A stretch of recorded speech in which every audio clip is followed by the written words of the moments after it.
All of those things happen today. All of them matter. But the 8 unmarked white aircraft, apparently Airbus A340s, counted by eyewitnesses over Zanjan, as the fighting in the strait continues and the diplomatic track runs through the Qatari Prime Minister's meeting at the White House, are the detail that sits beneath everything else happening today, and that tells you something about the full dimensions of what May 8th, 2026 represents.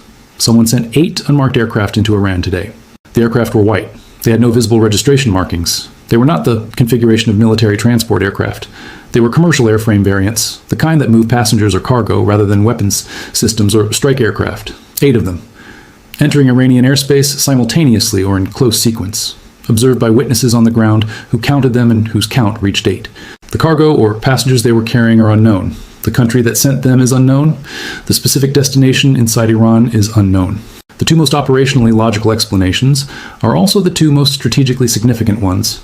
China, whose Hengli refinery is under American secondary sanctions, whose foreign minister met with Araghchi in Beijing earlier this week, whose calculation about how far to continue supporting the Iranian regime is being shaped by the specific costs that American enforcement is imposing and the specific diplomatic leverage that the May 15th Xi meeting with Trump represents, might have sent advisors, technical personnel, intelligence liaison officials, the kind of human capital transfer that moves in unmarked commercial airframes specifically to avoid the diplomatic exposure that military transport aircraft would create. Russia, which has been evacuating its citizens from Iran, while simultaneously maintaining their rhetorical support for the regime that its own military overextension in Ukraine prevents it from backing with material capability, might be moving the same categories of support through the same kind of unattributable channel, or both. 8 aircraft is enough for a significant personnel or supply movement by either party or a combined operation by both. What the unmarked aircraft communicate, regardless of who sent them, is that someone with the capability to organize 8 white commercial variant airframes for an undisclosed mission into active conflict zone airspace made the decision to do it today. On the same day that the U.S. Navy is disabling Iranian tankers in the Gulf of Oman, on the same day that a 1-hour naval engagement between Iranian and American forces is being reported in the Strait, on the same day that the Qatari Prime Minister is at the White House discussing the framework negotiations with Vice President Vance. The timing is not likely coincidental. Someone is moving something into Iran and choosing today, in the middle of escalation and negotiation simultaneously, as the moment to move it. That is the mystery that frames everything else that happened today. Now build the operational picture from the documented facts. The MTC Star 3, the MT Sevda, both Iranian-flagged unladen oil tankers, both attempting to transit the Gulf of Oman toward Iranian ports, both intercepted by American forces operating under the blockade authority that has been in continuous enforcement since the conflict began, and that Project Freedom's pause did not suspend, and that last night's destroyer transit and counterstrike did not interrupt. A U.S. Navy F/A-18 Super Hornet launched from the USS George H.W. Bush, the carrier that arrived in theater to reinforce the American force posture already anchored by the Abraham Lincoln and the Ford strike groups, fired precision munitions into the smokestacks of both vessels. Not the hull, not the engine room in the same configuration that the MT Hansna was disabled 2 days ago. The smokestacks. The specific targeting of the exhaust stack disables the propulsion system in a way that immobilizes the vessel without creating the fire or explosion risk that penetrating the fuel systems produces. It is the precision destruction of a specific component whose loss renders the vessel unable to make way. Both ships are no longer transiting to Iran. CENTCOM's statement from Admiral Brad Cooper is worth reading at the level of what it communicates about the enforcement posture going forward. U.S. forces in the Middle East remain committed to full enforcement of the blockade of vessels entering or leaving Iran. Our highly trained men and women in uniform are doing incredible work.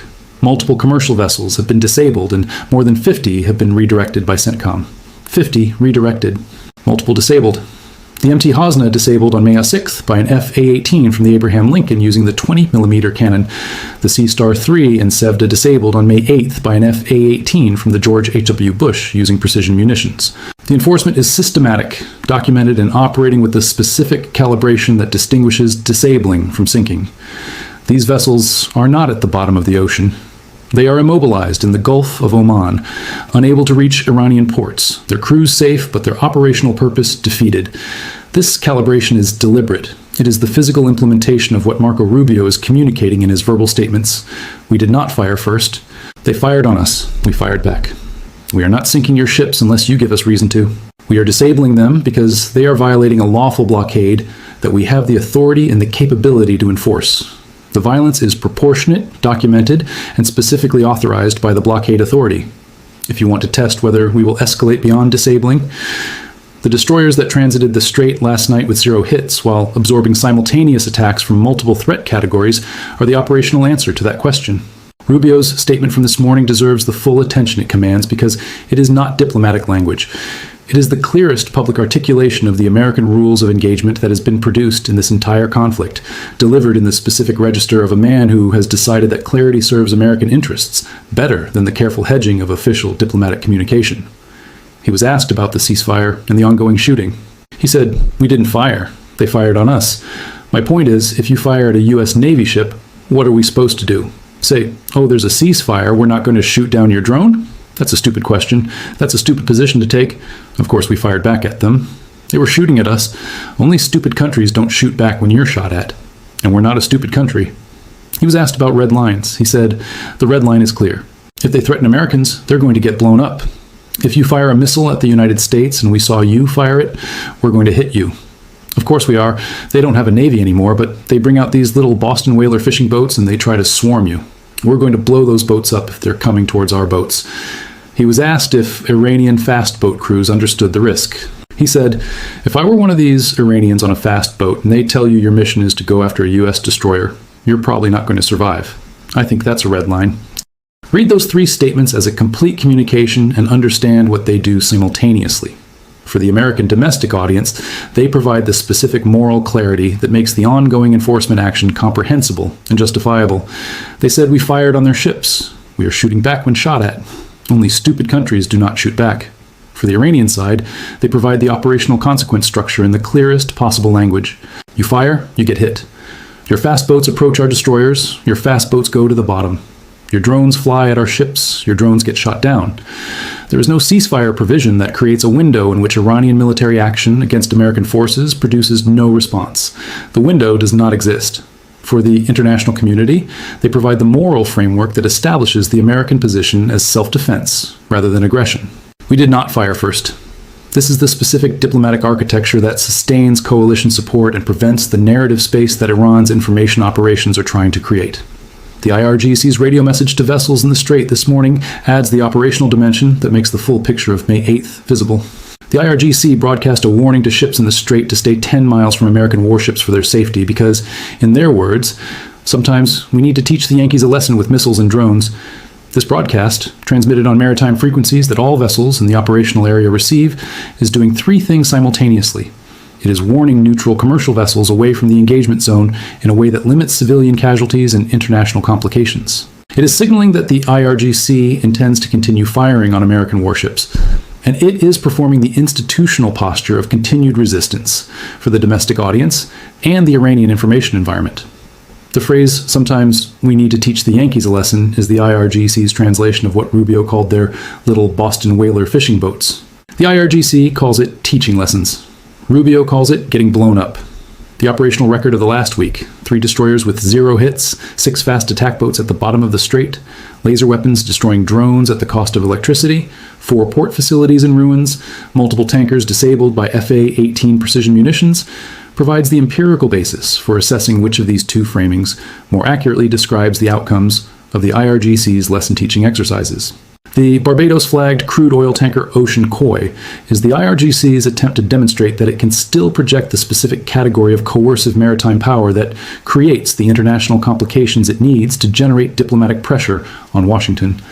Iranian IRGC-affiliated media reported that Iranian naval forces and Iranian Marines interdicted and boarded the Ocean Koi, redirecting the Barbados-flagged vessel to Iran's southern coast. The footage allegedly showing Iranian naval forces climbing aboard the vessel, 1 Marine visible with an AK-47, circulated in Iranian information channels. The seizure of a third-party commercial vessel flying a neutral flag is the IRGC's version of the tanker war, a tactic that has been deployed throughout this conflict to create the specific diplomatic complications that arise when the governments of seized vessels demand their release and their cargo and their crews. A Barbados-flagged vessel means Barbados has a diplomatic stake in its return. The cargo it was carrying means the commercial operator who chartered it has a commercial stake. The crew members aboard mean families have a human stake. The IRGC is using all of these stakes as the specific levers that force multiple parties to engage with the Iranian side diplomatically and operationally to resolve the seizure. This is not strength. This is the last available instrument of an institution that has lost its air force, its conventional navy, its missile production infrastructure, and its fast attack boat fleet in the Strait through the succession of engagements that have been documented since Epic Fury began. When the remaining operational options are drone swarms that get shot down by lasers, ballistic missiles that miss the Abraham Lincoln, and fast attack boats that get destroyed by Apache helicopters, the seizure of a Barbados-flagged commercial tanker is what the tactical playbook contains as its next entry. It creates complications. It does not change the strategic balance. It creates the noise that buys time. It does not change the operational reality that 3 American destroyers transited the Strait last night with 0 hits, and that the facilities that coordinated the attack against them are in ruins. The simultaneous diplomatic track is the element of May 8th that prevents the escalating military engagement from being read as a conflict headed toward an endpoint that has no diplomatic component. Vice President J.D. Vance met with the Qatari Prime Minister at the White House this morning. Qatar is the specific back-channel diplomatic architecture that the U.S.-Iran framework negotiations have been running through alongside the Pakistani channel. The Qataris have relationships with both Washington and Tehran that make them effective intermediaries for the specific category of communication that neither side can conduct directly through official channels without creating the public record that constrains both sides' negotiating flexibility. Vance meeting the Qatari Prime Minister on the same morning that American F-A-18s are disabling Iranian tankers, and Iranian Marines are boarding a Barbados-flagged vessel and 8 unmarked aircraft are entering. Iranian airspace is the specific operational reality of a conflict that is conducting simultaneous military escalation and diplomatic engagement on the same day, and treating this not as a contradiction, but as the dual-track pressure strategy that the Trump administration has been running since the ceasefire was called in April. The military track establishes the cost of continued Iranian non-compliance with the framework. The diplomatic track maintains the pathway through which compliance produces relief from those costs. Both tracks are running on May 8th. The Qatari Prime Minister at the White House is the diplomatic track visible. The F-A-18 footage of tanker strikes released by CENTCOM is the military track visible. They are not contradictory. They are the 2 simultaneous components of a pressure strategy designed to make the Iranian side's calculation converge on the agreement rather than the escalation. The specific moment in this conflict when the full picture of what is being attempted becomes clear is the one you are watching unfold right now.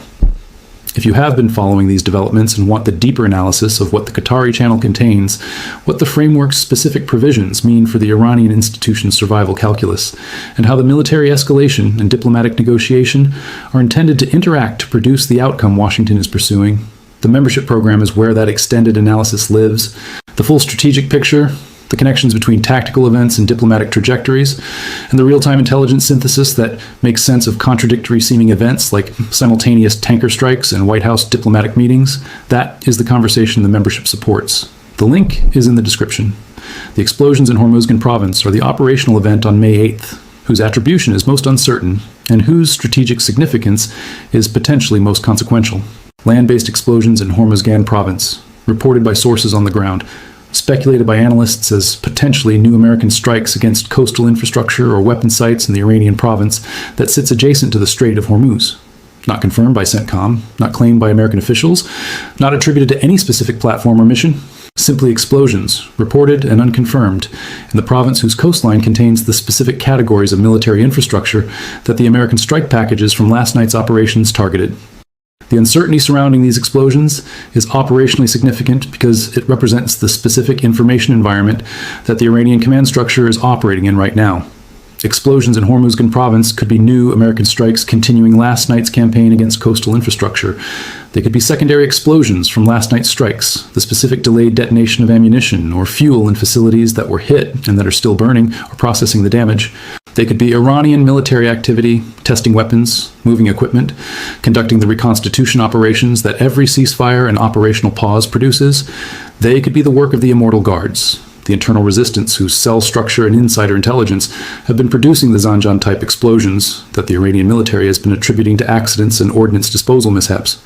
In the Iranian bunkers, the commanders trying to manage the operational picture on May 8th are conducting their own uncertainty assessment about these explosions, not knowing whether the explosions represent new American strikes, internal sabotage, or their own secondary effects forces the command structure to divert intelligence collection resources to attribution, while simultaneously managing the tanker war in the Gulf of Oman, processing the consequences of last night's port strikes, responding to the IRGC Navy's Ocean Koi seizure operation, and managing the diplomatic implications of the Qatari Prime Minister's White House visit. The cognitive and institutional bandwidth required to process all of these simultaneously is not available to an organization whose command structure is operating from deep bunkers, changing routines daily, trusting no one in the aftermath of the Zanjan intelligence leak, fighting internal factional warfare over the last available resources, and managing the specific institutional crisis of an institution whose primary deterrence instrument, the Shahed drone swarm, has been rendered economically non-viable by directed energy weapons that cost electricity to fire. George H.W. Bush's arrival in theater is the force posture development that compounds all of the other pressures simultaneously. The Abraham Lincoln, the Ford, the George H.W. Bush, 3 carrier strike groups. The naval triangle that the strategic analysis has been describing since the early phase of this conflict is now fully constituted, with the Bush's confirmed arrival and its FA-18's first combat employment against the Sea Star 3 and the Sevda. The Bush's presence means the American strike capacity in the theater has increased, the combat air patrol coverage is denser, the defensive overlap between strike groups makes saturation attacks against the carrier formation geometrically more difficult, and the offensive option packages available to the CENTCOM commander have expanded proportionally. The Bush also provides the platform depth that makes the sustained tanker enforcement operations possible without the operational tempo demanding more from the Lincoln's air wing than extended operations can sustain. Rotating sorties between 2 carrier air wings means each wing can maintain a higher operational tempo than either could sustain alone while preserving the aircraft and crew readiness that extended high-intensity operations degrade over time.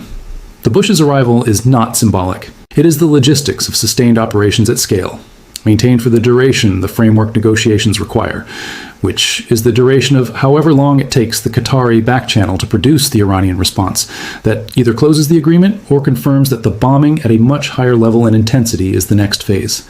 The tanker footage is the specific public record that CENTCOM has chosen to release on May 8th, and the choice of what to release is itself a communication. The Sea Star 3 smoking after being struck by the FA-18 Super Hornet. The Sevda absorbing the impact with the massive explosion that the footage captures. These images, released by CENTCOM, are distributed to every intelligence service and every media organization simultaneously. They are not operational security sensitive. They are being publicized deliberately. CENTCOM wants the world to see what happens to tankers that try to run the blockade. It wants the 87 nations with vessels in the Persian Gulf to see these images and process their implications for commercial decisions about attempting the blockade in the future. It wants the Iranian side to see them and add them to the accumulating record of what American enforcement looks like when warnings are ignored. The footage performs 2 simultaneous functions for the American strategic communication architecture. For the international commercial shipping community, it establishes the credible consequence of blockade violation through documented visual evidence rather than through stated threats. For the Iranian side, it establishes that the enforcement is not diminishing. It is expanding. A 3rd carrier has arrived. A 3rd tanker has been disabled in 2 days. The enforcement posture is not running down toward an exhaustion point where reduced American political will create space for Iranian maritime operations to resume. It is building toward something. The hour-long naval engagement reported in the Strait on the same day is the specific operational context that makes the tanker footage and the diplomatic track and the unexplained aircraft and the Hormuzgan explosions cohere into a single strategic picture. All sides firing for at least an hour. Iranian naval forces engaged. American naval forces engaged. The specific exchange of fire in the Strait that has been developing since the destroyer's transit last night is continuing through the day. The IRGC's lesson teaching exercises with missiles and drones, as their radio broadcast described it, are meeting the American response that Rubio described with equal specificity. You fire, you get hit, your drone gets shot down, your fast boat goes to the bottom. The hour-long engagement is not a strategic event. It is the operational consequence of an IRGC that has declared agreement far removed from reality and a force posture that is enforcing the blockade and the defensive perimeter around American assets simultaneously. Every hour of engagement is an hour in which Iranian military assets are being expended against American defensive systems that are destroying them at the cost of electricity and precision munitions while producing 0 hits on American vessels. The mathematics of this exchange favor the American side so completely that the IRGC's continuation of the engagement can only be understood through the institutional logic that has been driving its decisions throughout this conflict. The hardline faction's calculation is not that the military exchange is favorable. It is that the appearance of military resistance is institutionally necessary regardless of the military outcomes of the resistance. The appearance is for domestic consumption. The radio broadcast telling commercial vessels to stay 10 miles away for their safety is for the Iranian population that is receiving this broadcast and interpreting it as evidence that the IRGC is still fighting, still projecting force, still willing to teach lessons. The IRGC is losing the military exchange. It is still winning the domestic information operation. These are not contradictory outcomes in the strategic theory of an institution that understands its survival depends on maintaining the appearance of resistance regardless of the physical costs of maintaining it. This is why Rubio's red line statement matters as a strategic communication beyond its immediate operational clarity. He is not just telling the IRGC what will happen to its fast boats. He is telling the Iranian population that the lesson-teaching exercises are resulting in their military's assets being destroyed for zero operational effect against the American ships they are targeting. He is creating the public record that makes the gap between the IRGC's domestic narrative of resistance and the operational reality of their fast boats being blown up visible across the information barrier that the internet shutdown is supposed to maintain. Some of the Starlink-equipped information channels inside Iran are receiving these images. The Sea Star 3 smoking, the Sevda's explosion, the CENTCOM statements, Rubio's statements, the 3 destroyers with 0 hits, the 4 port facilities struck, the Zanjan explosion. All of this is available through the channels that the regime has been executing its citizens for accessing, and the population that is accessing it through those channels is making its own assessment of the gap between what state media is telling them and what the operational record shows. Now the 8 aircraft. The mystery that opens this analysis returns as its strategic conclusion. 8 unmarked white aircraft over Zanjan, the same province where the explosion killed 14 members of the IRGC's VIP protection unit. The province where the pattern of IRGC deaths that have been accumulating since the ceasefire began has been most visible. The province that, if the Immortal Guard's cell network is operating as described, represents one of the nodes of internal resistance against the regime. If the aircraft are Chinese, they represent Beijing's specific response to the Hengli sanctions and the May 15th diplomatic pressure campaign. They represent China making a decision before the Xi-Trump meeting about which side of this conflict it is going to provide material support to in a way that is visible through aircraft transponders rather than through traceable financial flows. 8 aircraft is significant. It is not a symbolic gesture. It is a logistics operation. If the aircraft are Russian, they represent Moscow making a similar decision under even more constrained circumstances, given that Russia's own military is simultaneously being systematically dismantled in Ukraine by the drone architecture that has produced 35,000 casualties per month with no territorial gain. Russia moving advisors or supplies into Iran while bleeding 35,000 soldiers per month in Ukraine. Is Russia making a decision about priorities that its domestic political sustainability may not support indefinitely? If the aircraft are from neither China nor Russia, if they represent some other actor, some other calculation that has not been publicly identified, then May 8th contains a diplomatic development that the public analysis of this conflict has not yet caught up to. What all 3 possibilities have in common is that someone made a decision today, in the middle of an active military engagement in the Strait of Hormuz, in the middle of diplomatic negotiations running through Qatar at the White House, in the middle of a blockade that is disabling tankers with FA-18 precision munitions and producing CENTCOM video footage for global distribution, to move 8 unmarked aircraft into Iran. That decision tells you that the conflict is not as bilaterally contained as the American-Iranian framing suggests. There are external parties whose interests are affected by the outcome who are taking actions that the public record of the conflict does not fully capture. The aircraft are the visible tip of a set of calculations and decisions and communications that are happening in the spaces between the official diplomatic channels and the operational military exchanges. For those who want to follow the thread of what the aircraft mean, what their presence says about the state of the Chinese calculation after Araghchi's Beijing visit, what the Russian calculation looks like against the backdrop of Ukraine's April territorial gains and 35,000 monthly casualty figures, and how the Qatari channel's contents connect to all of this, the membership program is where the detailed continuous analysis of these intersecting dynamics lives. The strategic picture on May 8th is complex enough that the public format can only capture its most visible elements. The full analysis, including the intelligence indicators that the aircraft represent and the diplomatic implications of simultaneous escalation and negotiation, is the extended conversation the membership supports. The information is there for those who want to go deeper than the summary. May 8th is not a single event. It is a convergence. Tankers disabled in the Gulf of Oman as the Bush's FA-18s demonstrate that the third carrier's arrival means the enforcement capacity has expanded rather than contracted. The hour-long naval engagement in the Strait as the IRGC's lesson-teaching exercises meet the operational consequence that Rubio described in language that does not require a translator. The Barbados-flagged vessel seized by Iranian Marines in the specific tactic that generates the third-party diplomatic complications that the IRGC needs to create negotiating leverage. The Hormuzgan explosions that may or may not be new American strikes, but that add to the uncertainty the Iranian command structure is managing. The Qatari Prime Minister at the White House with Vance as the diplomatic track runs simultaneously with the military one, and 8 unmarked white aircraft entering Iranian airspace over the province, where 14 members of the IRGC's VIP protection unit were killed by an explosion that the official explanation cannot adequately account for. All of this is May 8th, 2026. All of it is happening simultaneously. All of it is pointing toward the same convergence point that every day of this conflict since the ceasefire was called has been building toward. The framework that Rubio described in the language of red lines, the deal that Trump described in the language of love taps and other hands, the blockade that Admiral Cooper described in the language of 50 redirected vessels and multiple disabled ships and highly trained men and women in uniform doing incredible work, the diplomatic channel that Vance is advancing through Qatar while FA-18s are advancing through the Gulf of Oman. The IRGC told commercial vessels to stay 10 miles away from American warships for their safety. The 3 destroyers transited the strait last night with 0 hits. The Sea Star 3 and the Sevda are no longer transiting to Iran. The aircraft are over Zanjan and nobody knows what they are carrying. And the ceasefire that Iran is simultaneously attacking through and hiding behind continues to hold in the specific technical sense that no single event has yet crossed the threshold that Rubio described as the bombing starting again at a much higher level and intensity. But the threshold is not fixed. It is being approached from both sides simultaneously. The IRGC is approaching it from the side of the fast boats and the drones and the seized tankers and the radio broadcasts about teaching lessons.